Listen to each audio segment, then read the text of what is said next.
اليوم راح نتعلم كيف نوقف قدام الكاميرا، شو الوضعية أو البوز أو الوقفة المناسبة لكل شخص اللي راح تخليه أحلى في كل صوره.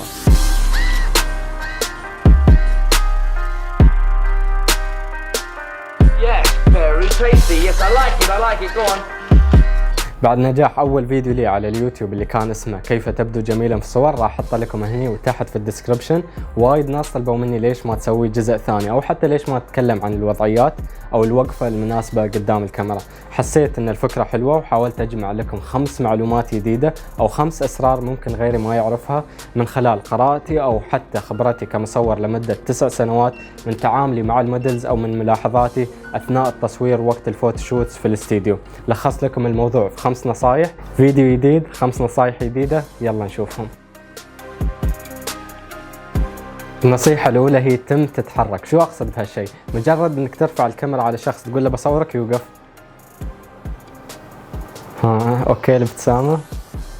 والله مو حلوة، والله مو حلوة الصورة. شو أسوي عشان أقنعك؟ لا توقف صنم أرجوك، خلك طبيعي، تحرك قدام. يعني هاي الكاميرا أوكي، تخيلوني أنا الشخص اللي راح تصورونه راح أتحرك، بتقول لي بصور أوكي، افتح الجاكيت، سكر الجاكيت، امسكه شوي لفترة، حرك، ارفع راسك، ابتسم، غير الابتسامة، بين انك جاد، سكر الجاكيت، امش خطوة ورا، تقدم شوي، خلك طبيعي. حالات الصورة وهي عفوية. حتى انشهرت المقولة أو العبارة صورني وأنا ما أدري، صورني كأني ما أدري. ليش؟ لأن الصورة يوم حد يصورك وأنت ما تدري تكون على طبيعتك وتكون تتحرك. حالات الصورة يوم أنت على غفلة بين لقطتين. حتى تقدر مثلا تمسك الساعة تشوفها تغير، تمسك لو أنا قلت لك مثلا امسك الساعة بصورك راح تطلع مصطنعة مو صدقية. ما حد يمسك الساعة ويتصور، أو ما حد يمسك الساعة بهالطريقة في الحقيقة. لكن يوم أقول لك تم تغير بوزات، مثلا مسكت الجاكيت، طالعت تحت، بعدين مسكت الساعة، أنا بتم أخذ لقطات. اللقطة اللي بتي بين لقطتين هاي هي اللقطة الحلوة، اللقطة اللي راح تفرق واللي راح تشوفونها في حسابات المودلز على الانستغرام. النصيحة الثانية هي استغلوا حركة ايدكم. اغلب الناس ترتبك حتى لو في الاماكن العامة ما تعرف شو تسوي في ايدها، مستحيل حتى يحطونها على جانب جسمهم، تحصل دائما ماسك ايده او حاطنها في جيبه او مطلع الموبايل يلعب فيه. المهم يسوي اي شيء في ايده، ما يقدر او يحس بتوتر لو ما سوى هالشيء. نفس الشيء قدام الكاميرا، استغلوا او حركوا ايدكم عشان ما تتوترون قدام العدسة. الخيارات وايد وبالهبل، تقدرون تسوون اي شيء قدامكم. لو لابس جاكيت تقدر تمسك طرف الجاكيت، تقدر تحط ايدك في جيبك، تقدر مثلا تعدل القميص او التيشيرت اللي لابسنه، تحط ايدك ورا شعرك مثلا، تسوي بوزات من هالنوع، تشوف الجهة الثانية. انا ضد البوزات هاي المصطنعة وايد، اللي مثلا بوز تأملي هاي اللي انا قاعد افكر وماسك مقدمة مصطنع جدا. ما حد يفكر في الحقيقة بهاي الشكل او بهالطريقة.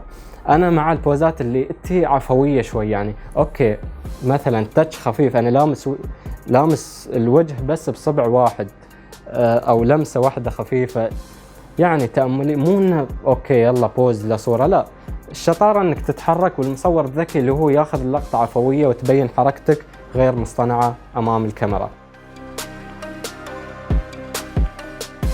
النصيحة الثالثة أو البوز الثالث هو أنك تكتف نفسك أو تحط إيد على إيد. تلقائيا الناس راح تحس أنك واثق من نفسك. هذا البوز ممتاز للرجال أو للنساء. راح أحط لكم أمثلة ممثلين وممثلات يسوون هذا البوز. أنا عن نفسي شخصيا أشوف أن هذا البوز للنساء ممكن يكون شوي رسمي، ولكن للرجال يقدرون يطبقونه في أي وقت لأنه يدل على القوة والثقة بالنفس. أكثر الناس تظن أن الشخص اللي يكون متكتف وواقف في مكان عام فهو شخص منغلق غير منفتح للآخرين، ولا يحب الحوار ولا يحب أن الناس تكلمه. ولكن الأخصائيين النفسيين قالوا هذا الموضوع ليس بالضرورة صحيح، ولكن فسروه بطريقة أخرى. قالوا أن الشخص اللي يكون متكتف هو أقرب إلى أن يكون إنسان حاضن نفسه، بمعنى أن إنسان كان نوعا ما متوتر في حفلة عامة ما يعرف فيها حد، فكأنه حضن نفسه، قلل من توتره الشخصي وزاد بثقته بنفسه. لذلك أنا أقول لكم يوم تسوون هاي الحركة أو تتكتفون أو تحطون إيد على إيد قدام الكاميرا راح تبينون أنكم واثقين من نفسكم، تحبون نفسكم، وراح تبين ثقتكم وأنكم شخصية أقوى للكاميرا. النصايح اللي طافت كانت عن الجزئية العلوية من الشخص، ولكن الحين راح أتكلم عن الطول الكامل، ولها سبب راح أحط شكل هنا وأنا واقف بشكل كامل عشان أوضح فكرتي بشكل أفضل.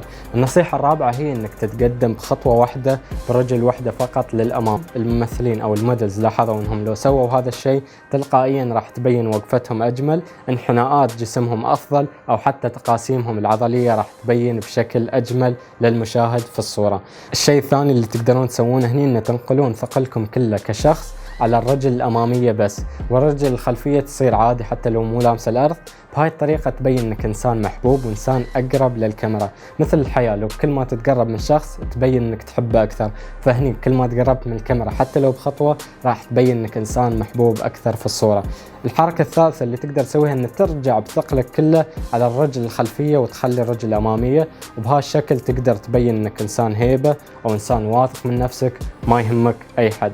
وكل هذا تقدر تسوي بس إنك تتقدم خطوة برجل أو تبتعد خطوة بالرجل الثاني.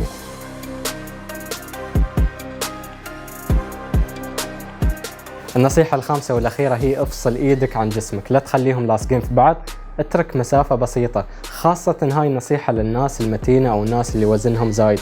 تخيل لو عرض جسمي كان 50 سنتي، كل إيد 10 سنتي، حطيتهم عند البعض صار 70 سنتي، صرت عريض أكثر. فإذا أنا كنت أساسا متين، افصل شوي، راح تبين أن جسمك أضعف، شليت عنه وزن الأيادي. هاي المساحة الفاضية نسميها كمصطلح في التصوير نيجاتيف سبيس، استغل المساحة السلبية أو المساحة الفارغة. بهاي الطريقة تخدعون الناس في الصور أنكم أضعف وأكثر رشاقة. ما أقول لك بس سوي هاي الحركة لو كنت متين، حتى لو كنت ضعيف حلو أنك تفصل إيدك عن جسمك، سواء بتحط إيدك في جيبك أو تمسك مثلا جانب من جاكيت وتترك فراغ شوي. هاي الحركة تخلي انسيابية في الصورة أو تبين جسمك شوي مايل بشكل أجمل وأحلى للصورة. قبل ما أنهي الفيديو حاب أسألكم شو هي أهم نصيحة من هالخمس اللي أنت دايما تسويها وتطبقها في صورك، أو شو هي النصيحة اللي دايما تسويها لكن مو موجودة في النصايح وحاب تنصح فيها غيرك. كذلك حاب أقول إني أطلقت هاشتاج خاص اسمه شارك ناصر أو شارك_ناصر، وخلاله تقدرون تشاركوني بصوركم، آرائكم، مقترحاتكم أو حتى أفكاركم لتطوير هذا البرنامج. في النهاية راح أحاول قد ما أقدر إني أكون متفاعل أول بأول بهذا الهاشتاج، وتشرفني مشاركاتكم. والحين وصلنا لنهاية الفيديو، وأنا متأكد لو طبقتوا هالخمس نصايح عمركم ما راح ترتبكون قدام عدسة الكاميرا، وأي مرة راح تصورون صوركم راح تطلع خرافية.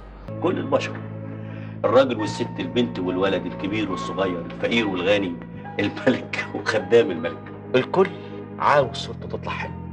الوحشة عاوزة تبقى حلوة، والحلوة عايزة تبقى أحلى.